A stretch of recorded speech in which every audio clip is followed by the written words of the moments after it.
All right, folks, are you serious? Are you serious? Guys, the perfect storm, that's what they're calling it, the perfect storm, according to the media, the food prices, the food shortages of everything. Yet we have a strong and we have a demand. Get this, we have a demand greater than we have a supply, which means the economy is churning, I think. The stock market's up. We'll look at all of the precious metals, Bitcoin, and everything, and get an expert opinion from Bob Kudla here in just a second. But let me show you what they're saying. The perfect storm is making everything you need more expensive. Steel, lumber, plastic, fuel prices, corn, soybeans, sugar, sunflower oil, houses a shortage, cars, diapers, toilet paper, you name it, it's all skyrocketing.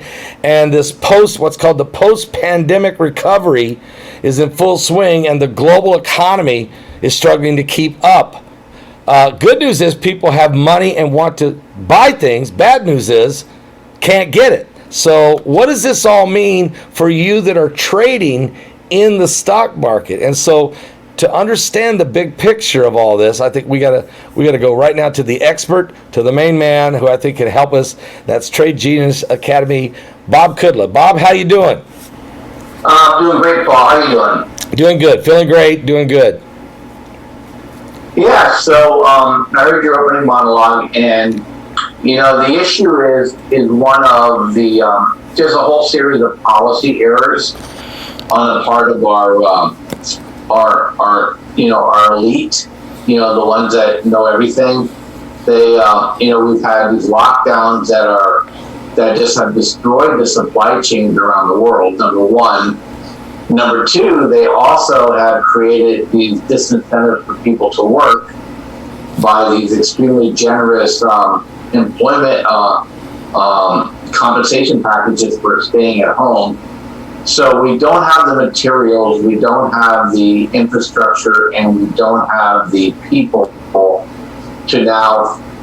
catch the demand that is coming out of people basically sitting at home for 15 months. And the interesting thing about it is being compounded by the fact that the Biden administration, and to a lesser extent places in Europe and Asia, have promised their constituents massive government spending to jumpstart these economies. And so, it doesn't take a genius to figure out that's going to cause commodity inflation. So then you have hoarding on top of it. So you have OPEC knowing that the Biden administration is not going to allow the Americans to be energy independent anymore.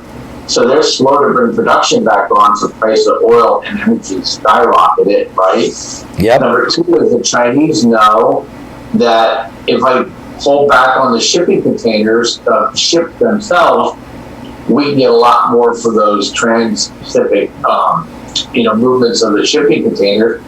And then you have shipping containers going from $500 to $12,000. They're not coming back on anytime soon. If you're a ship owner, or owning a firm that owns ships, that you're like, hey, I'm making a lot more money with less ships out there.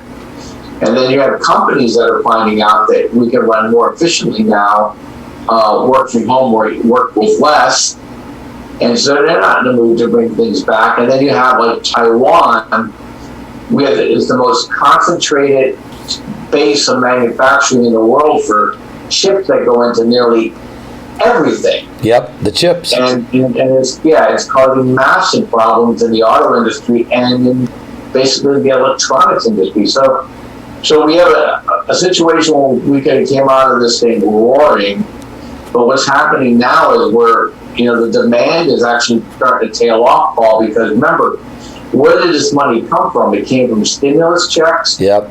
And it also came from people not paying their rent and mortgage. Yep. And so people had a lot of cash on hand, and that's ending. The stimulus checks are no more, and this moratorium on rent and mortgages will end. And so when this also roll your notes. Now, when this happens, when the moratorium ends on paying your rent, and now you got to pay your rent. Some of these folks are not going to, they're in their arrears. They're not going to pay their rent. They haven't been paying. You got people going to get evicted. They're not working. The stimulus runs out. They haven't got a job yet. They don't want to go back to work. Do you see bankruptcies? Do you see major property owners, rental owners? Do you see people going upside down and some serious bankruptcies? Well, I think the small landlord that's in a property that's been under rental moratorium, they're hurting for sure. Yeah. It's like another giveaway to BlackRock, right? Because they can't do it. BlackRock can buy the property from them. So they won't go bankrupt. They'll just have to walk away from their properties, which destroys their credit rating because the government caused it. I mean, to me, it's an illegal taking. Yep. And they're being justified for compensation for what the government has done to them. So, and the banks, it'll bring supply back on, maybe bring rents back down too. So, but you have a housing shortage, and I mean it's big. I can tell you down in Florida, there is, every time someone puts their house up for sale, 100 people bid on it. This is in the villages, 100.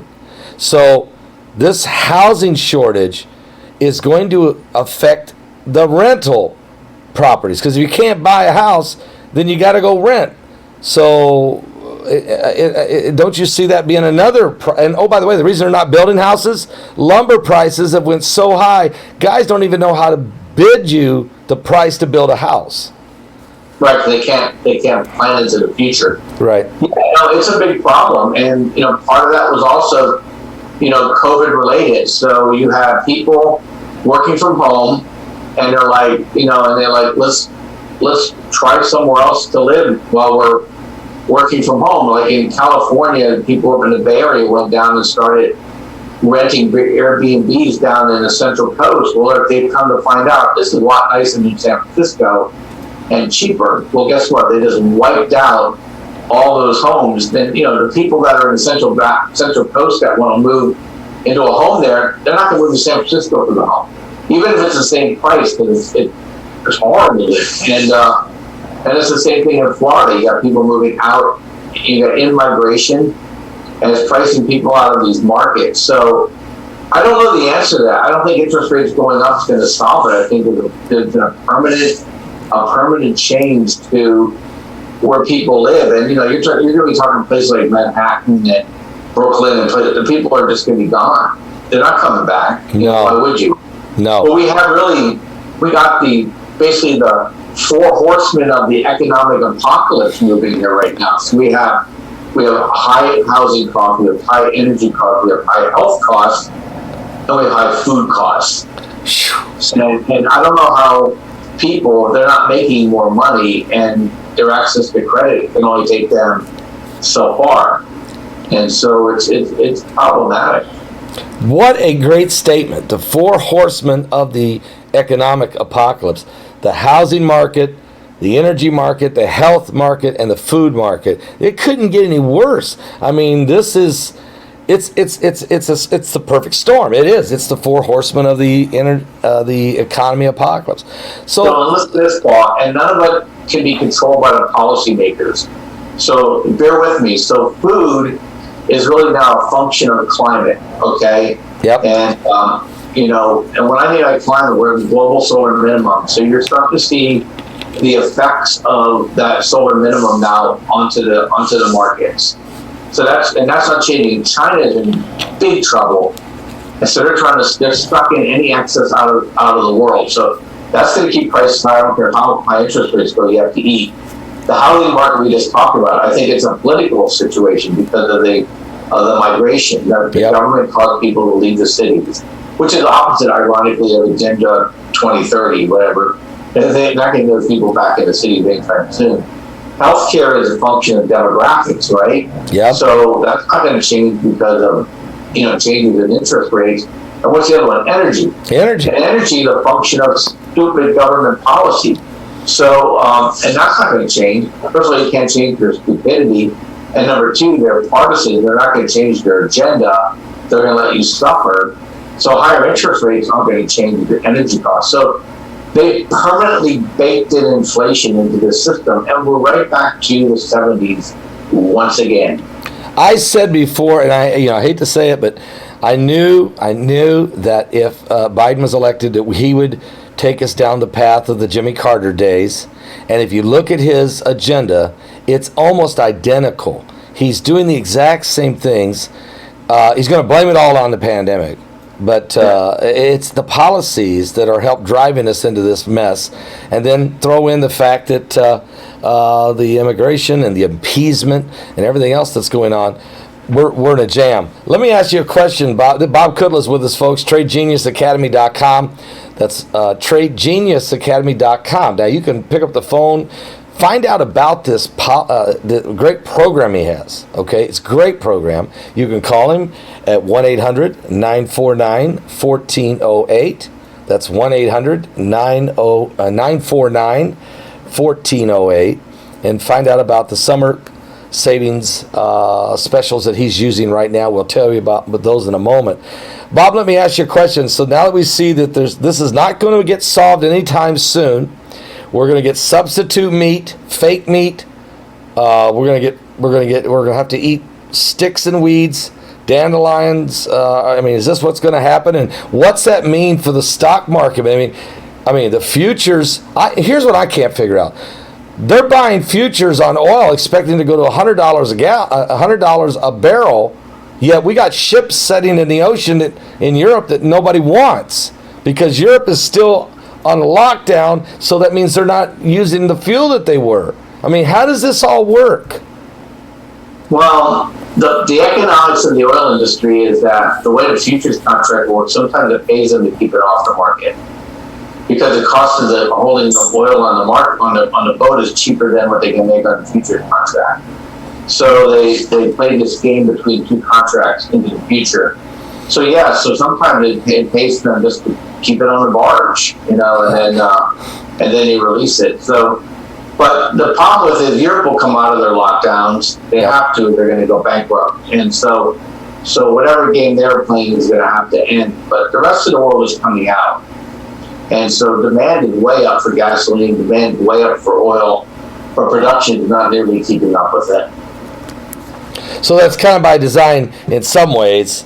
They're going to keep this balancing act is going to be going on. So you're saying look for the price of fuel to actually continue to increase. I just paid $84 to fill my car up with gas this afternoon. That's cheap, I guess, compared to what's going to happen, so I just deal with it. Well, let me ask you this question. Okay, since we've seen the energy crisis, we can see the housing crisis, the food, obviously the healthcare. There's nobody's working on healthcare. It's not even being discussed in Washington. And it doesn't look like, thank God, it doesn't look like that Biden's $6 trillion budget is going to go anywhere. It's going to die on the vine.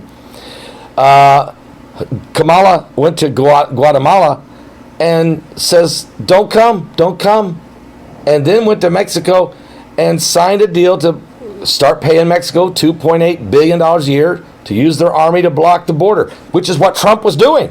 So we're going back to the Trump era. They're not saying that, but they're okay. What they tried didn't work. So how do you see that? Do you think they have to slow down migration because there's not enough housing, and that they had to? What do you think is the reason? I mean, all of the above, and also, you notice McAllen, Texas, flip red. Yes, they did. And the people there, and I live in a fairly, mixed race, environment in Southern California, a lot of Hispanics. Right. They want the same thing we want. In fact, I would say that they lean more conservative than white people do in terms of social and traditional values, and so you have a situation where they're being bribed. Hey, give up your culture, and we'll shove more poor people in your neighborhood. And sitting going, wait a minute, I may not speak the language, but I'm not stupid, Right. and so they know these people will compete for jobs. They know they're going to keep Social Security services, and that's why they wanted in McAllen, Texas. People said, I can't use the health department. I can't use the bus. I can't go to the store. we have people overcrowding us, and we're right on the border. And so they're like, no mas, slow it down, And so I think you're getting a backlash, from the Hispanic. Look, these guys don't do anything without polling data. So polling data is probably awful if they're forced to do this, which is ironic because Biden has now had to do every one of Trump's initiatives. Yep. Biden has fallen through with all of them. He's on China and on Mexico, which is hilarious. It is. He's trying to repackage it. Orange man bad, Biden good. And we're going to do the same thing. Yeah, so I think it's polling data, just like COVID. Polling data.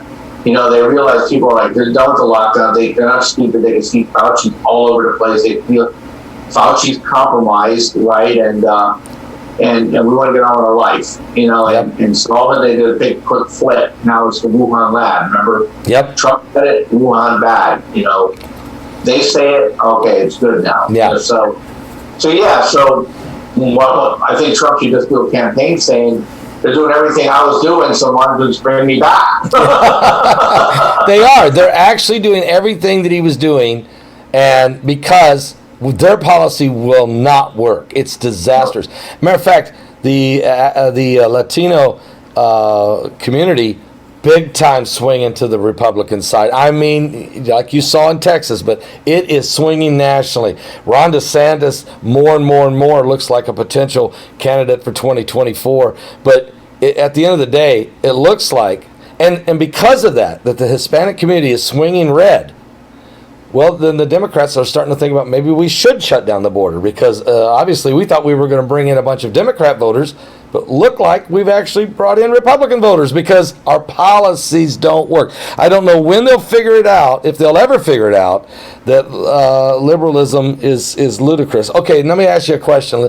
Your people are happy with what you're in crazy environment. There's one constant winner here. It's Trade Genius Academy. You're still doing good in the market. How in the world are you doing that? I mean, I saw the market today is 34,500. Bitcoin's 36,400. Gold's right at $1,900 an ounce. That's up. Silver's holding strong at 27.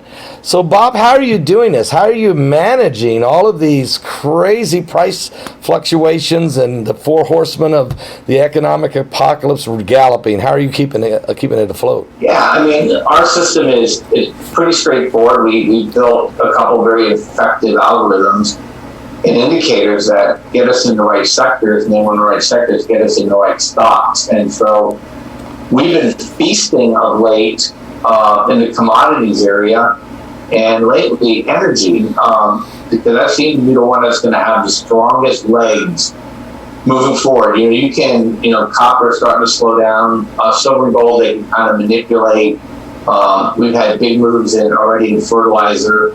But the energy names exploded on us. In fact, we're in one today that's up, double digits. And so, we just keep finding these that are undervalued and creating what's called rounded bottom. They're coming through our regression algorithm, and we just buy them.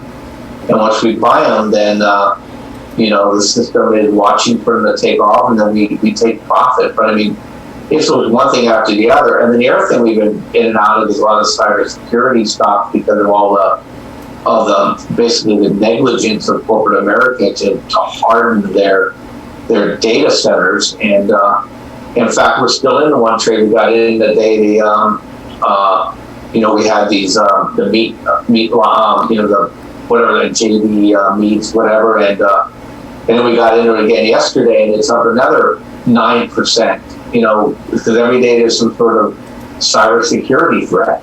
Yeah. And so we just been tuning our algorithms to the right sectors and just not get greedy. We make money, we move on to the next trade, and then just one thing after the other. In fact, you just heard that little sound.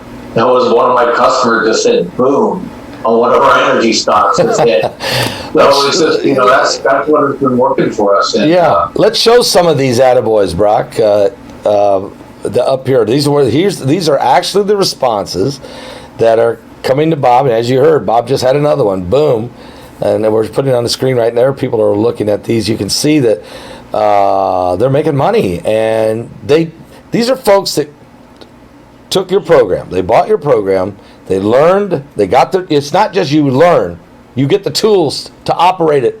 You don't just learn how to fish. You get the fishing boat with the bait and the tackle and everything else, and you get to. They even tell you where the fish is at. Okay, that's what you do, Bob, and this is a recipe for success. And people can. Yeah, you added one more for me. We even showed where the fish finder is, right? That's right. That's right.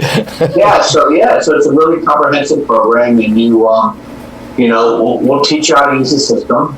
And then we have chat rooms running where you can communicate with us.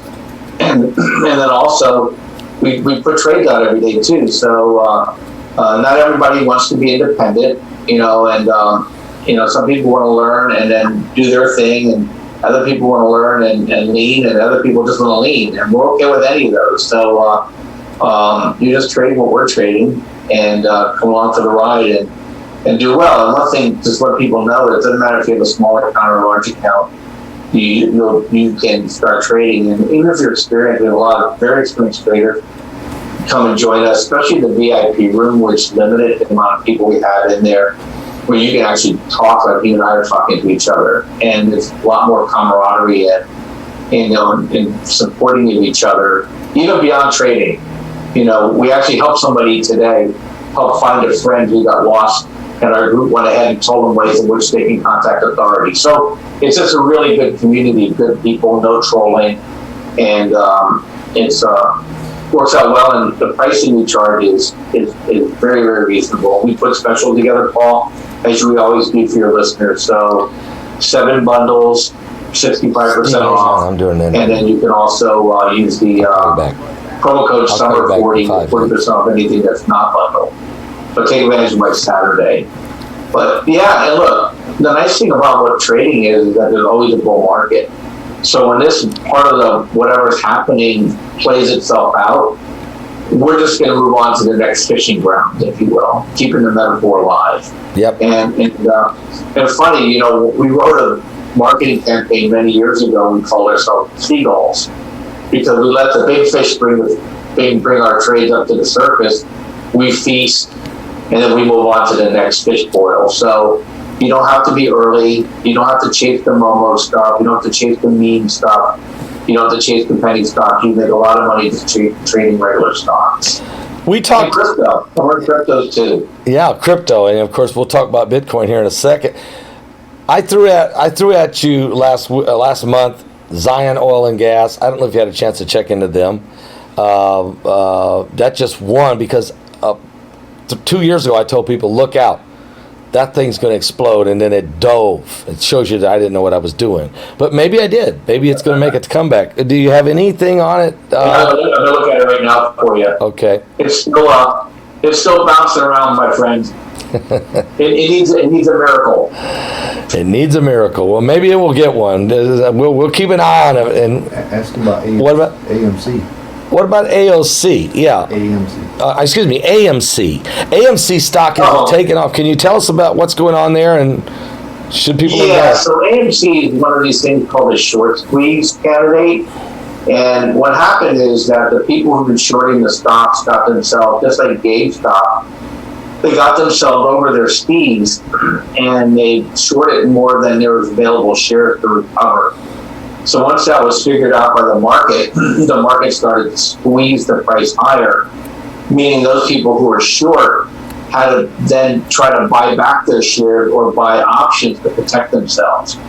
So that's what made AMC go absolutely crazy. It's hard for a retail trader to make money in these things long term, because it can also go down like a rocket to, once the pressure's off.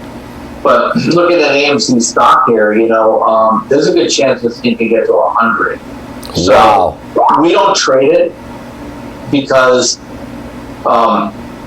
it doesn't fit the way we like to do business, but we have people who do trade it in the rooms. So we listen to it and we talk about it. But yeah, GameStop, AMC. Yesterday, Wendy's was popped, okay? Then another thing called Clove was popped. So you have all these different companies that, and then all because of the manipulation in the market. And this is usually at the end of a bull run. You start seeing these what's called squeezing the garbage fall. And so, AMC will never hope to earn enough money to justify the price. No. So do you think we can make a lot of money? Do you think that this is the end of a bull run? Are we getting ready to go into a bear market? And if so, how long do you think that'll last? Yeah, I don't know if we're going to a bear market as much as we'll have a come to Jesus moment with the bull. Okay. And so there's just still too much money from the Fed sloshing around that it just may rotate. In the middle of that rotation, you get a sell-off until money moves into something else. I think these inflation meetings have at least a year or 18 months to go before the Fed is forced to raise rates. And then we're going to get the mother of all bear markets. Well, I really hope not. Well, again, you're going to be seeing, you've got the midterms coming up in 22. I think the Democrats are watching the House and the Senate go bye-bye. And the last thing they want to do is tank the economy between 22 and 24 because then they'll see themselves go bye-bye. So this is but how do they, what do they, they've got themselves painted into a corner. I don't see how they get out of it. Yeah, I don't think they're in control anymore, Paul. This is where ideology over pragmatism can get you in big trouble. And so anything they do is either going to tick off the middle class or the soccer mom, which they already are doing, or tick off their activist base. And so you got a situation now with the soccer moms. That's the one I always zoom in on. Trump struggled with the soccer mom because of his potty mouth and his little bit of his juvenile behavior. That basically Trump, all the beautiful things he's done, I was able to look past it because I was an end justifies the mean guy on his policies. But I can see why a lot of people didn't like him that held his nose and voted for him. Well, the Democrats have the same problem with the soccer mom. They locked their kids out of the schools. COVID was a disaster for the people of the voting bloc on soccer mom. Food prices are another problem. Now, mom can't send her kids to camp. Mom can't get food for things. Mom can't send her kids to school. Mom's stuck in a school that's teaching God knows what, but they're teaching their kids school. Right. And so the soccer moms are all laying out on here. And then their daughter can't win the race because they have this obsession with the trans community. And so they lost that group, and that was a core group. So they're doubling down on the African American community to try to keep them engaged and enraged, because if they don't vote like they did in the last election, cheating or not, let's assume it wasn't for a thing, they can't win any election. And so add on economic policies that are like raising energy costs. Soccer mom hates that, right? But so does soccer dad. And so they're dwindling their niche. And so promising people, all kinds of money now is not going to help because it's going to raise costs even more. And he's just spent $6 trillion when we can't even get the equipment or the commodities out of the other countries. So they kind of screwed themselves. And don't forget, there was a lot of promises out there about school debt being washed away. That's not going to happen. And when these kids have to start paying, the deferrals is coming to an end about the same time the rent deferrals are coming to an end, about the same time the stimulus checks are coming to an end. There's going to come a moment, a real world moment, where people are going to all of a sudden have to crawl out of the basement, no more video games, the check's not in the mail, can't pay the rent, and oh, by the way, the school debts are also due. Where do I go to work? And the only place I can see them working right now will be a waiter or waitress in one of the millions of restaurants here that are suffering and need somebody.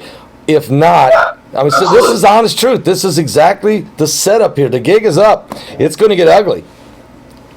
Yeah, look, they were promised school, and I know you and I were just preaching to the choir here. Yeah. But this stuff, it's getting to be, things don't matter to people until they matter to people. Now these people are going to be like, wait a minute, he promised me no college costs, he promised me a great job, and now I got to pay the rent, I got to pay the college, I can't travel because, all these stupid lockdown rules we're having everywhere. Right.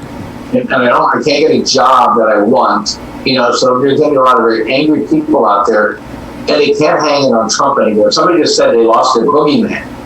And so, the hate is now dispersed, and it's going to fall back on the politicians. The locusts all I can say, Bob, the locusts are shutting down their planes now. They can't get out of Washington. The swamp is imploding. All right, Steve, this is right, folks, listen, TradeGeniusAcademy.com, www.TradeGeniusAcademy.com. Bob Kudla, he is the genius. He can help you, teach you, and provide you with the tools and the boat and show you where the fish are to actually do some really good. And you'll be glad you've seen all the comments that his followers are saying that they're into the program. So, Bob, we appreciate it. I mean, there's summer specials. Tell them about it, Bob. Summer specials. Yeah, TradeLikeAGenius.com. Chat, call, email us, text us. We'll be happy to help you out. Prices are really good. You'll enjoy working with us. We're all like-minded people, and that we have your best interest at heart. And look, there's tremendous opportunities in front of us, regardless of which way the market or the economy goes. Amen. Amen. Keep looking to the Lord, folks. Keep doing the right things, and good things happen. Amen. Amen. Ultimate bull market. That's right. That's right. That's the ultimate. Amen. All right, Bob. Great being with you again. I hope the family's doing good out there in California, and God bless you, and thank you for being with us today. Oh, thank you, sir.